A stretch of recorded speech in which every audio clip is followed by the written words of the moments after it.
आज की वीडियो में हम कुछ ऐसे हाउसेस के बारे में बात करने वाले हैं जो कि बहुत ही हॉन्टेड और पैरानॉर्मल चीज़ों से भरे हैं। और इस वीडियो में मैं जितने भी हॉन्टेड हाउसेस के बारे में बात करने वाला हूँ वह सभी हाउसेस एक रियल स्टोरी पर बेस हैं। इन हाउसेस की बैक स्टोरी इतनी हॉरिबल है कि आपका दिमाग इसे सुनकर सन्न पड़ने वाला है। कुछ लोग इन हाउसेस में पैरानॉर्मल स्पिरिट के होने का दावा करते हैं तो कुछ डरावनी शक्तियाँ। ईयर 1920s की बात है। कुछ गांव के लोग एक हाउस के हॉन्टेड होने का दावा कर रहे थे। लोगों का मानना था कि उनको उस हाउस से अजीब और किसी के चिल्लाने की आवाज़ आती है, और कुछ लोगों का मानना था कि उन्होंने उस हाउस में पैरानॉर्मल एक्टिविटीज़ भी होते देखी हैं। पर लेकिन वह हाउस इन सब चीज़ों से पहले कुछ ऐसे हादसे से होकर गुजरा था जिसके बाद से माना जाता है कि उस हाउस में यह सब चीज़ें शुरू हुई। बट हैरान कर देने वाली बात तो यह है कि आज तक भी वह हादसा एक अनसॉल्व्ड हॉरिफाइंग मिस्ट्री बना हुआ है। आप में से कुछ लोगों ने रेजिडुअल हॉन्टिंग के बारे में सुना होगा। अगर नहीं सुना तो मैं आपको इसको थोड़ा सा एक्सप्लेन कर देना चाहता हूँ। बेसिकली जब भी किसी प्लेस पर किसी की मिस्टीरियस तरीके से डेथ हो गई हो, या फिर किसी ने उस प्लेस पर सुसाइड कर लिया हो, या फिर उस प्लेस पर पास्ट में बहुत ही ट्रॉमेटिक इंसिडेंट हुआ हो, तो माना जाता है कि उस प्लेस पर बार बार वही ट्रॉमेटिक सीन चलते रहते हैं जो कि कोई भी फील कर सकता है। और इस चीज़ का पता लगाने के लिए कुछ कॉमन सिग्नल्स भी होते हैं, लाइक उस प्लेस से किसी के चिल्लाने की आवाज़ आना, और कभी कभी हो सकता है कि उस प्लेस पर चीज़ों का अपने आप मूव होना। यह सब यही इंडिकेट करता है कि उस प्लेस पर पास्ट में कुछ बहुत ही ट्रॉमेटिक इंसिडेंट हुआ है, या फिर कह सकते हैं कि उस प्लेस पर कोई पैरानॉर्मल एंटिटी मौजूद है। आज की वीडियो का हमारा पहला पार्ट एक ऐसे ही हाउस का है जिसका नाम है द विलेस्का हाउस।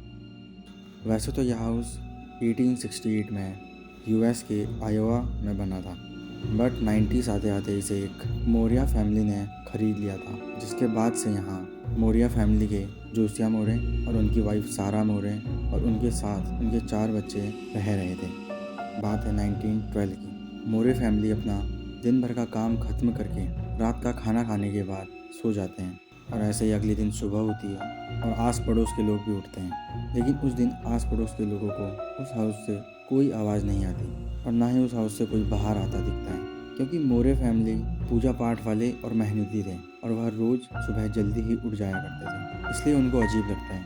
लेकिन जब दोपहर हो जाती है तो आस पड़ोस के लोग उस हाउस में चेक करने जाते हैं, और जब वह लोग उस हाउस में पहुंचते हैं तो वह देखते हैं कि पूरे मौर्य फैमिली और उनकी 2 गेस्ट की खून से सनी लाश उनके ही बेड पर पड़ी है, और उनको देखने में लग रहा था कि उनको किसी ने एक्स की मदद से बहुत ही बुरी तरह से मारा है। जिसके बाद वहाँ पुलिस आती है और कई दिन तक इन्वेस्टिगेशन भी चलती है, लेकिन मर्डर करने वाले का कुछ भी पता नहीं चलता। अब इस चीज़ को सुनकर आप सोच रहे होंगे मर्डर के ऊपर बात कर रहा हूँ, बट असली कहानी अब शुरू होती है। इस इंसिडेंट के बाद कई सालों तक वह केस चलता है, लेकिन मर्डर करने वाले का कुछ भी पता नहीं चलता, और यह केस भी कुछ समय बाद बंद कर दिया जाता है, और वह हाउस कई सालों तक अबैंडन्ड ही पड़ा रहता है। लेकिन उस हाउस की कुछ चीज़ें फिर से चर्चा में आने लगी। उस हाउस के आस पड़ोस के लोगों का मानना था कि उनको उस हाउस से काफ़ी अजीब और डरावनी आवाज़ें आती हैं, और जिसके बाद वहाँ काफ़ी पैरानॉर्मल इन्वेस्टिगेटर भी आते हैं। लेकिन उन पैरानॉर्मल इन्वेस्टिगेटर में भी कुछ का मानना था कि उनको उस हाउस में कुछ भी ऐसा फील नहीं हुआ। कुछ का मानना था कि उस हाउस में कोई पैरानॉर्मल एंटिटी मौजूद है। लेकिन जब पैरानॉर्मल इन्वेस्टिगेटर की पूरी टीम उस हाउस में इन्वेस्टिगेट करने पूरी रात के लिए आते हैं, वह पूरी टीम उस हाउस में पूरी रात रुकने वाली थी। वह अपने कैमरे और माइक्स सेट करते हैं, और ऐसे ही रात हो जाती है और उनको कुछ भी ऐसा फील नहीं होता। लेकिन करीब 2 बजे उनको उस हाउस के 2nd फ्लोर से किसी के चिल्लाने की आवाज़ आती है, और यह सुनकर वह काफ़ी डर जाते हैं। लेकिन उनमें से कुछ लोग अपने कैमरे के साथ ऊपर वाले फ्लोर में जाते हैं, और वह लोग अपने कैमरे के साथ धीरे धीरे उस रूम की तरफ जा रहे थे जहां से उनको यह आवाज़ आई थी। और मैं आपको बता दूं कि उस रूम का डोर पहले से खुला था, लेकिन जैसे ही वह लोग उस रूम के करीब पहुंचे, उस रूम का डोर अचानक बंद हो जाता है।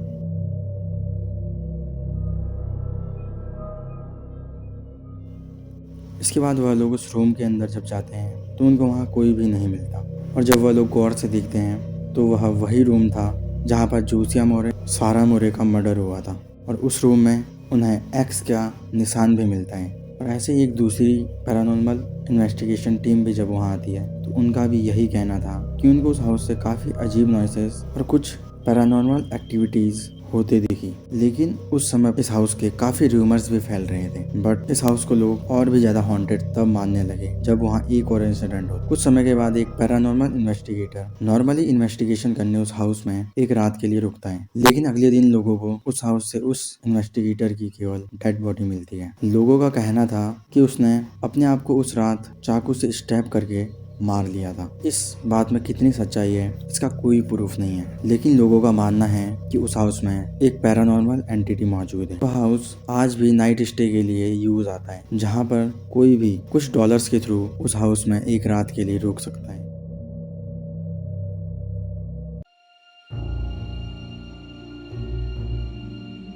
वीडियो के इस पार्ट में मैं आपको एक दूसरे हाउस के बारे में बताऊंगा जो कि पिछले हाउस की तरह सिमिलर है, बट उससे कहीं ज़्यादा डरावना है, क्योंकि इस हाउस में पैरानॉर्मल और हॉन्टेड चीज़ों को इन्वेस्टिगेट करने फेमस पैरानॉर्मल इन्वेस्टिगेटर वॉरेंस को आना पड़ा था।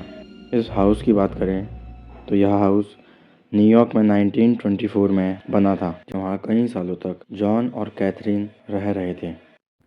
जिसके बाद 1960 में इस हाउस को कोई दूसरी फैमिली खरीद लेती है और वह भी यहाँ करीब 5 साल रहते हैं। जिसके बाद 1965 में एक डेफियो नाम की फैमिली यहाँ रहने आती है। वह यहाँ कई साल तक रहते हैं, लेकिन 1974 में उस फैमिली के साथ कुछ ऐसा हादसा होता है जिसके बाद वह हाउस काफ़ी चर्चा में आता है। 13 नवंबर 1974 रात का समय होता है और डेफियो फैमिली में मौजूद सभी मेंबर्स सो रहे होते हैं, लेकिन रात के करीब 3:15 पर उस फैमिली का सबसे बड़ा लड़का, जिसका नाम रोनाल्ड होता है, वह अपनी ही फैमिली के 6 लोगों को बहुत ही बुरी तरह से मार डालता है।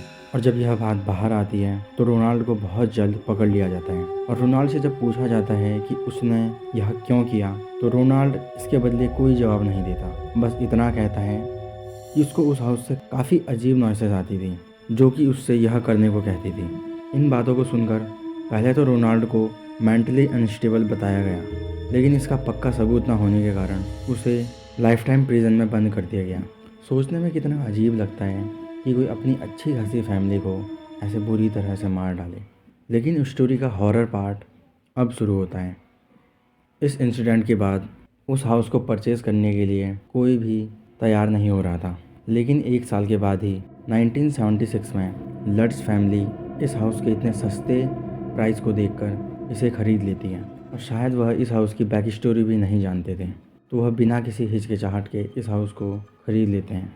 लेकिन जिस दिन से वह फैमिली उस हाउस में आती है, उस फैमिली को एक अजीब स्मेल और काफ़ी ठंड महसूस हो रही थी। लेकिन लड्स फैमिली इस हाउस के काफ़ी समय बंद होने के कारण सोचते हैं कि शायद गंदगी के कारण उन्हें यह सब महसूस हो रहा है। जिसके बाद वह उस हाउस को काफ़ी क्लीन भी करते हैं, बट वह स्मेल बिल्कुल भी नहीं जाती। उस फैमिली में जॉर्ज और कैथरीन और उनके 2 बच्चे रहते थे, और उनकी सबसे छोटी लड़की, जिसका नाम मिसी होता है, वह उस हाउस में आने के बाद से अपने पेरेंट्स को बार बार कहती थी कि वह एक लड़के जिसका नाम जूडी है उसके साथ खेल रही है। इसे सुनकर पहले तो पेरेंट्स थोड़ा कंफ्यूज हो जाते हैं, क्योंकि उनको उस घर में कोई भी जूडी नाम का लड़का नहीं दिखता और वह इसे बचकाना इमेजिनेशन समझकर इग्नोर कर देते हैं।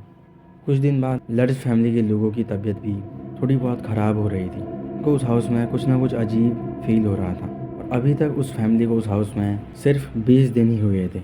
लेकिन अभी भी उनकी छोटी बच्ची मिसी अपने पेरेंट्स को बार बार कह रही थी कि वह एक लड़के जूडी के साथ खेल रही है। और अब इसे सुनकर पेरेंट्स को काफ़ी अजीब लगता है, और वह जब मिसी से पूछते हैं कि बेटा जूडी कहाँ है, तो वह इशारे में बताती थी, लेकिन उनको कोई भी नहीं दिखाई देता था, और वह इस चीज़ से काफ़ी परेशान भी हो जाते हैं। और ऐसे ही उनको करीब 25 दिन बीत जाते हैं। लेकिन एक रात जॉर्ज को काफ़ी डरावना सपना आता है।